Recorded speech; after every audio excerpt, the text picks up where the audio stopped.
Okay. இப்போ பார்த்தீங்க அப்படின்னா, நம்ம வந்து ஸ்ட்ரைட்டா ஒரு தையல். ஓகேங்களா? தையல் போட்டோம். பாருங்க பக்கா நீட்டா ஃபினிஷிங்கா இருக்கு. ஓகே. பாருங்க நம்ம வந்து ஸ்ட்ரைட்டா ஒரு தையல். தையல் போட்டு கொஞ்சம் நூல் வெளியே விட்டு நம்ம வந்து கட் பண்ணி எடுத்துக்கிறோம். சரிங்களா? இன்னைக்கு கிளாஸ்ல நம்ம என்ன பார்க்க போறோம் அப்படின்னு பார்த்தீங்கன்னா, மினி அண்டர்வேர் தான். ஸோ நான் வந்து கட் பண்ணி வச்சிருக்கேன். இனி வரக்கூடிய ஒவ்வொரு வீடியோலயும் நான் வந்து என்னென்ன ஸ்டிச் பண்றேனோ, அதனுடைய ட்ரெஸ்ஸையும் நான் வந்து பேப்பர்ல வந்து கட் பண்ணி காமிப்பேன். சரிங்களா? என்னடா இவங்களே கட் பண்ணிட்டாங்க. அது எப்படி நமக்கு கட் பண்றது அப்படிங்கிறத காமிக்கவே இல்லையே அப்படின்னு நினைக்காதீங்க. இப்போ ஸ்டிச்சிங் வீடியோவா வந்துட்டே இருக்கும். அடுத்து பார்த்தீங்க அப்படின்னா, ஒவ்வொன்னுக்கும் நான் வந்து பேப்பர்ல கட்டிங் குடுத்துட்டே இருப்பேன். சரிங்களா? இப்போ இந்த கிளாஸ்ல நம்ம என்ன பார்க்க போறோம் அப்படின்னு பார்த்தீங்கன்னா, அண்டர்வேர் தான். அண்டர்வேருக்கு நமக்கு 2 கால் தேவைப்படும் இல்லையா? பாருங்க இது ஒரு கால், இது ஒரு கால். சரிங்களா? 2 கால் நம்ம வந்து கட் பண்ணியிருக்கோம். இதனுடைய ஷேப்பையும் பாருங்களேன் உங்களுக்கு தெரியும். சரிங்களா? இதான் அதனுடைய அண்டர்வேருடைய ஷேப்பு. இது பார்த்தீங்க அப்படின்னா, நம்ம வந்து மடிச்சு தைக்கிறதுக்காக நான் வந்து வச்சிருக்கேன். சரிங்களா? இதுவுமே பார்த்தீங்க அப்படின்னா, நம்ம வந்து மடிச்சு தச்சுருவோம். இங்க வந்து பார்த்தீங்க அப்படின்னா, எலாஸ்டிக் நான் வந்து குடுத்துருவேன். சரிங்களா? இது வந்து 1/2 இன்ச் எலாஸ்டிக் சரிங்களா? எலாஸ்டிக்லேயே பார்த்தீங்கன்னா, நெறைய சைஸ் இருக்கு. 1/4 இன்ச், 1/2 இன்ச், 1 இன்ச்சுன்னு நெறைய வெரைட்டி இருக்கு. சரிங்களா? உங்களுக்கு எந்த சைஸ்ல எலாஸ்டிக் தேவையோ அத வாங்கிக்கோங்க. அதே மாதிரி இப்போ நான் வந்து கிளாத்தையும் கட் பண்ணி எடுத்துக்கிட்டேன். இப்போ 2 பீஸ் நமக்கு வந்து தனித்தனியா இருக்கு இல்லையா? இதுல நம்ம வந்து நல்ல பக்கம், கெட்ட பக்கம் கண்டிப்பா பார்க்கணும். சரிங்களா? இப்போ இந்த 2 பீஸையும் நான் வந்து இப்ப எடுத்துக்கிட்டேன்.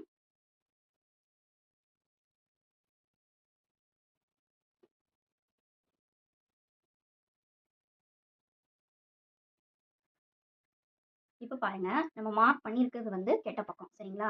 அதுக்கு மேல இன்னொரு பீஸ இப்படி விரிச்சு வைக்கிறேன். ஓகேவா?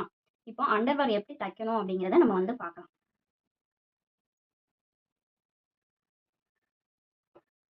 இப்போ நம்ம 2 காலையும் விரிச்சு வச்சுட்டோம் இல்லையா? இப்போ இந்த சைடு பார்த்தீங்கன்னா, ஒரு 1/4 இன்ச் இந்த ஷேப்புக்கு இந்த மாதிரி பாருங்க, இப்படி வளைச்சு இங்க கொண்டு வந்துடணும். அதே மாதிரி இந்த சைடும் 1/4 இன்ச் வளைச்சு என்ன செய்யணும்? தைக்கணும். ஓகேங்களா? அதுக்கப்புறம் இங்க பார்த்தீங்க அப்படின்னா, நமக்கு உள் பக்கமா என்ன செய்யணும்? இத மடிச்சு தைக்கணும். ஓகேவா?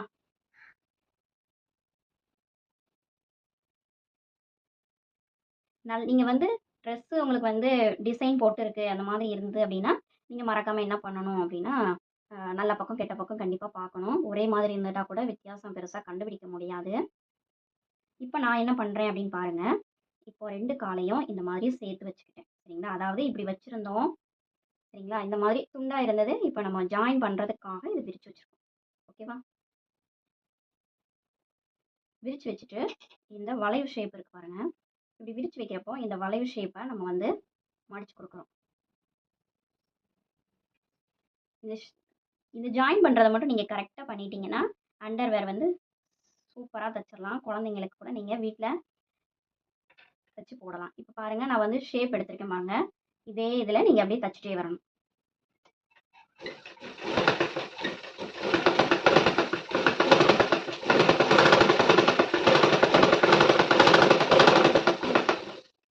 இப்ப பாருங்க, நம்ம வந்து ஒரு சைடு தச்சுட்டோம் இல்லையா?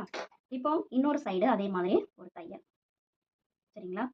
அதே மாரி இப்படி வந்து நீவி விட்டுக்கோங்க. இப்படி நீவி விடுறதுனால நமக்கு என்ன அப்படின்னா, எக்ஸஸா இருந்தா அத வந்து நம்ம ஈஸியா கட் பண்ணி எடுத்துக்கலாம். இப்போ அதே 1/4 இன்ச் அளவுக்கு இந்த சைடும் நம்ம இந்த ஷேப்புக்கு ஏத்த மாதிரி வச்சுக்கிறோம். இது எந்த இடம் அப்படின்னு பார்த்தீங்கன்னா, நம்ம பின்னாடி இப்படி உட்காரும்போது அந்த ஜாயிண்ட் வரும் இல்லையா? ட்ரவுசர்ல. அந்த ஜாயிண்ட் தான் இது. சரிங்களா? அதே மாதிரி இங்கேயுமே மேல் பக்கமும் ஏற்ற இறக்கம் இருந்துச்சு அப்படின்னா, இந்த மாதிரி லைட்டா ஈவனா கட் பண்ணிக்கணும். எப்போதுமே இப்படிதான் ஒவ்வொன்னையும் நம்ம வந்து செக் பண்ணி தான் தைக்கணும். சரிங்களா? நான் வந்து 2 தையல் போட்டுக்கிறேன்.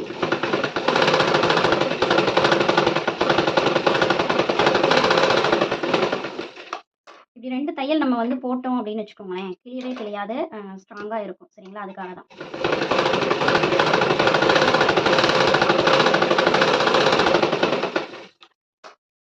இப்ப பார்த்தீங்க அப்படின்னா, கீழ வந்து இப்படி எடுத்துட்டீங்க அப்படின்னா, இப்ப பாருங்க கால் தனித்தனியா நமக்கு வந்து கிடைச்சிரும். இது ஃப்ரண்ட் பேக்குங்கிற மாதிரி வந்துடும். சரிங்களா? இப்போ நம்ம என்ன பண்ண போறோம்னா, இதை மடிச்சு தைக்க போறோம் கால் பகுதியை.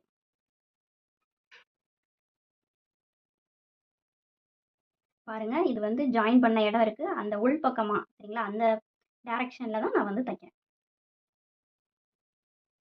இப்போ உங்களுக்கு வந்து இது டிசைனே இல்லாம இருக்கிறதுனால பிரச்சனை இல்ல. நீங்க பெருசா வித்தியாசம் தெரியாது. ஆனாலும் கண்டிப்பா நம்ம நல்ல பக்கம், கெட்ட பக்கம் பார்க்கணும்.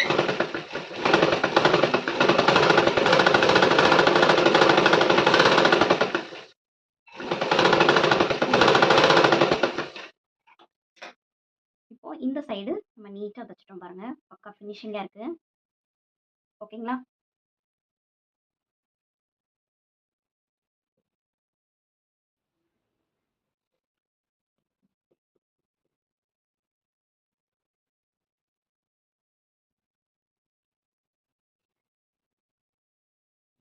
இப்போ பாருங்க, ஒரு காலை நான் வந்து இந்த மாதிரி ஒரு காலோட இதை மடிச்சு தைச்சிட்டேன். சரிங்களா? அதே மாதிரி இந்த சைடும் நம்ம வந்து தச்சுக்கணும். இல்லை உங்களுக்கு குழப்பமா இருக்கு அப்படின்னா நீங்கள் ஃபஸ்ட்டே என்ன செய்யலாம், இதை மடித்து தைச்சிக்கலாம். சரிங்களா? மடித்து தைச்சிட்டு அதுக்கப்புறமா இந்த ஷேப்பை வந்து நீங்கள் தைக்கலாம். ஓகேவா? அது இன்னும் கொஞ்சம் உங்களுக்கு ஈஸியாக கூட இருக்க வாய்ப்பு இருக்குது. நம்ம கிளாஸ் வந்து ரொம்ப யூஸ்ஃபுல்லாக இருக்கும். ஸோ பொறுமையாக பார்த்து கற்றுக்கோங்க.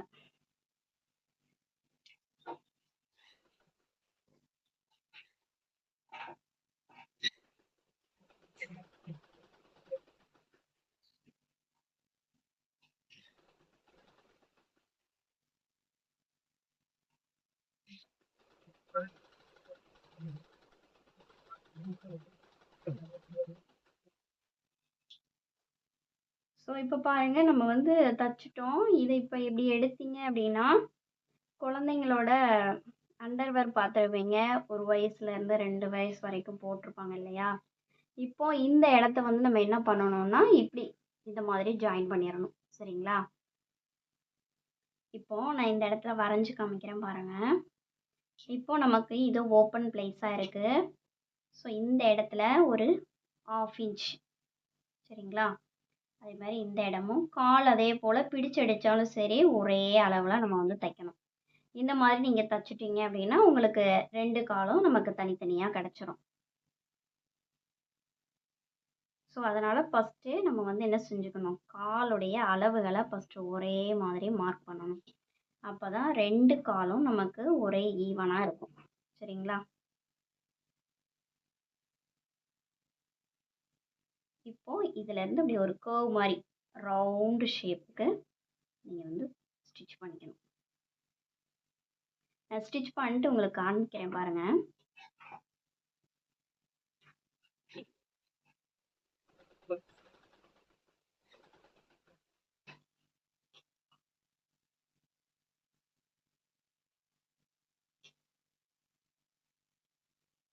கொஞ்சம் பொறுமையாகவே என்ன செய்யுங்க, தைங்க.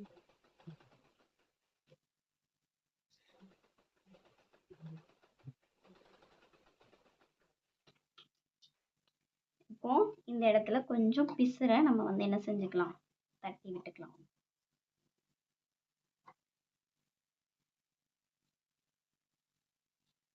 இதே மாதிரி நம்ம வீட்டில் ஒரு காட்டன் கிளாத்தோ ஏதாவது இருந்தால் நம்மளே நம்ம என்ன செஞ்சுக்கலாம், குழந்தைங்களுக்கு தச்சுக்கலாம். ஓகேங்களா?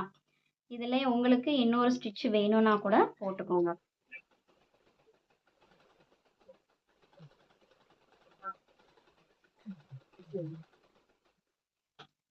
அவ்வளோதான், நம்மளுடைய அண்டர்வேர் வந்து கம்ப்ளீட் ஆயிடுச்சு. இனி மேலே வந்து எலாஸ்டிக் வைக்கணும். சரிங்களா?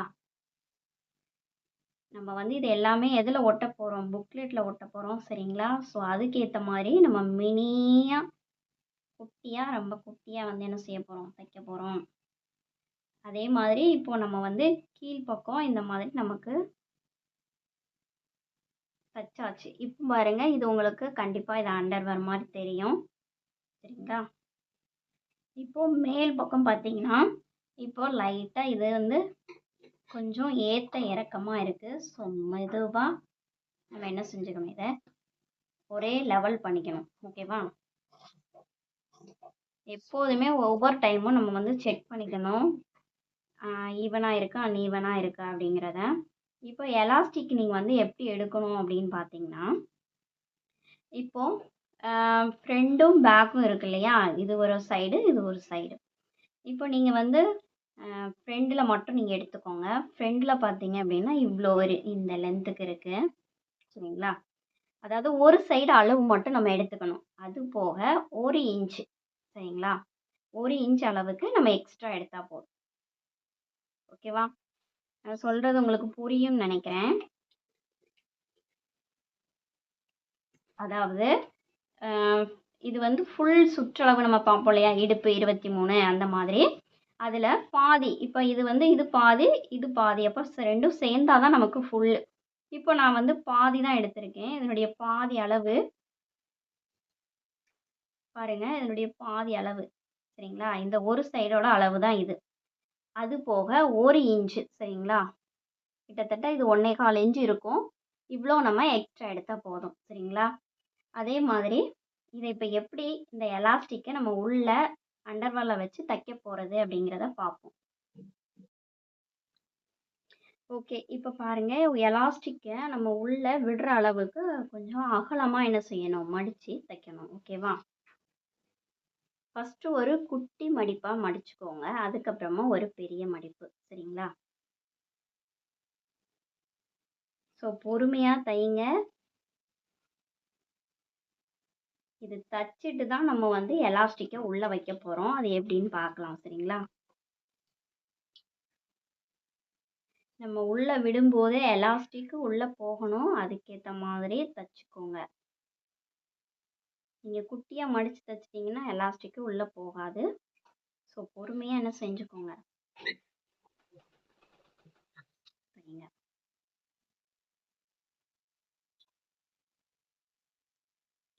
அதே லெவலுக்கு நம்ம மாறாமல் என்ன செய்யணும், பொறுமையாக தைக்கணும். ஓகேவா? பொறுமையாக தைச்சிங்கன்னா மட்டும்தான் திருகாமல் வரும். ஓகேவா?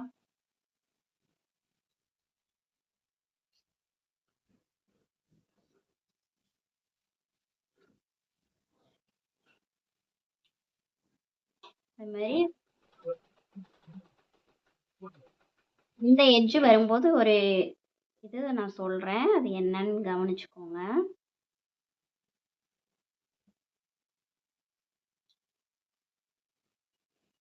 பிசுறு தெரியாமல் இருக்கிறதுக்காக குட்டியாக, அப்புறமா ஒரு பெரிய மடக்கு.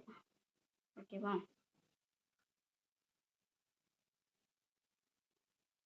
இதை மட்டும் ஏன் நான் ஃபுல்லாகவே உங்களுக்கு காட்டுறேன் அப்படின்னு பார்த்தீங்கன்னா, அப்போ தான் உங்களுக்கு புரியும்.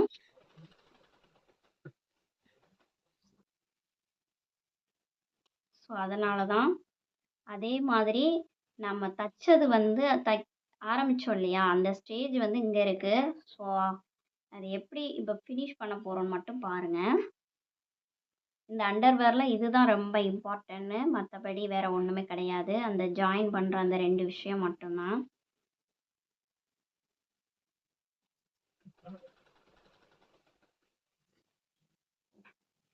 சரிங்களா. இப்போ பாருங்கள், இந்த இடத்துல நான் வந்து ஆரம்பிச்சிருக்கேன்.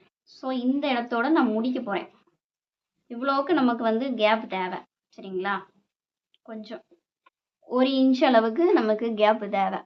இந்த கேப் எதுக்கு அப்படின்னு பார்த்தீங்கன்னா, எலாஸ்டிக்கை நம்ம வந்து உள்ளே விட போகிறோம். ஸோ அதுக்காக தான்.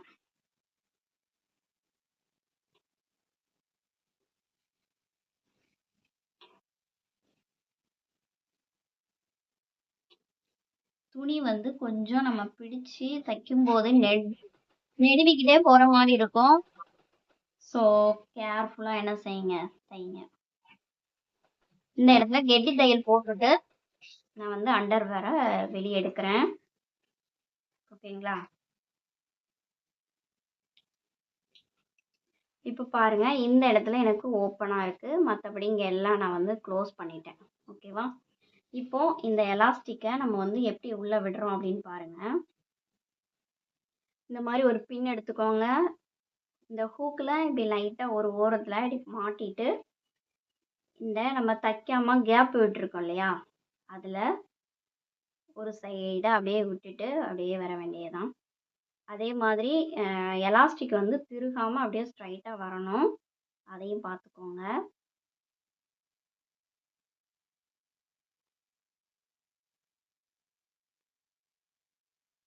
இந்த மெத்தடில் தைக்கும்போது நமக்கு கொஞ்சம் ஈஸியாக இருக்கும். சிலவங்க பார்த்தீங்கன்னா சைடில் ஜாயின் பண்ணுறதுக்கு இது பண்ணுவாங்க. அதே மாதிரி இந்த பக்கமும் எலாஸ்டிக் வந்து லைட்டாக உருகிற மாதிரி உருவி வரும்னு சொல்லுவோம் இல்லையா, அந்த மாதிரி. இப்போ பாருங்கள், எனக்கு எலாஸ்டிக் வந்து இங்கே போயிடுச்சு. அதை என்ன பண்ணணும் அப்படின்னா, இந்த மாதிரி உள்ளுக்கு இப்படியே தள்ளி விட்டீங்க அப்படின்னா அது வந்து வெளியே வந்துடும்.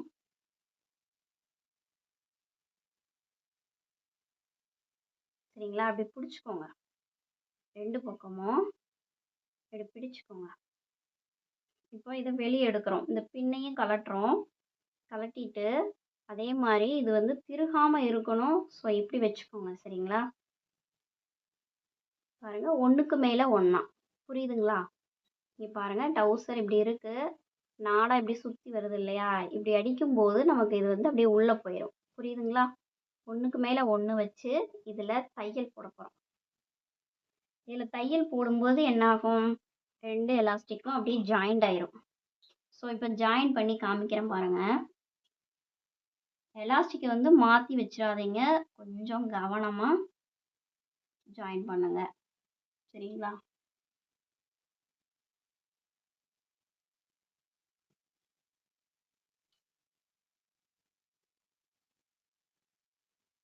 பொறுமையாக தையல் போடுங்க.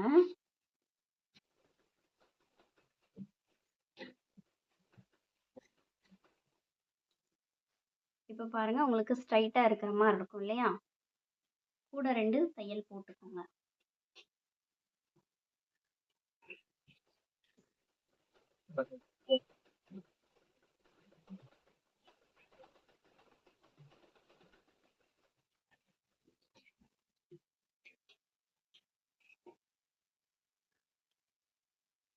இப்போ நம்ம வந்து எலாஸ்டிக்கில் இந்த மாதிரி தையல் போட்டாச்சு.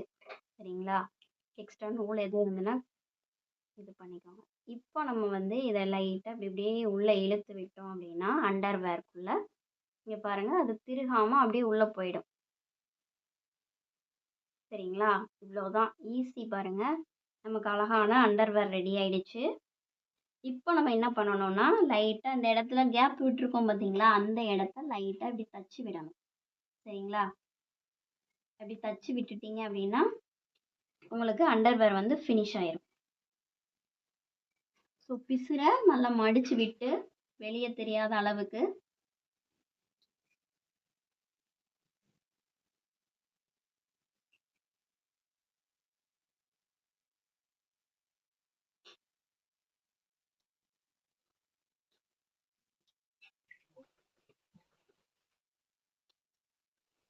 அந்த கேப் தெரியாத அளவுக்கு என்ன செய்யணும், நம்ம வந்து தச்சுக்கணும். ஓகேவா? இப்போ கெட்டி தையல் போட்டுட்டு நம்ம வந்து பொறுமையாக இதை வந்து என்ன செஞ்சுக்கலாம், வெளியே எடுத்துக்கலாம்.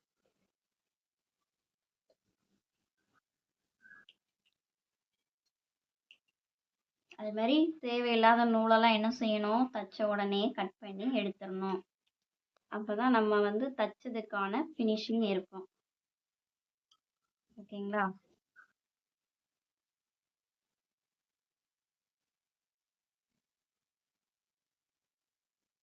இப்போ பாருங்கள், நமக்கு வந்து ஒரு குட்டி அண்டர்வேர் ரெடி ஆயிடுச்சு. ரொம்ப அழகாக இருக்குது பாருங்கள், க்யூட்டாக இருக்குது.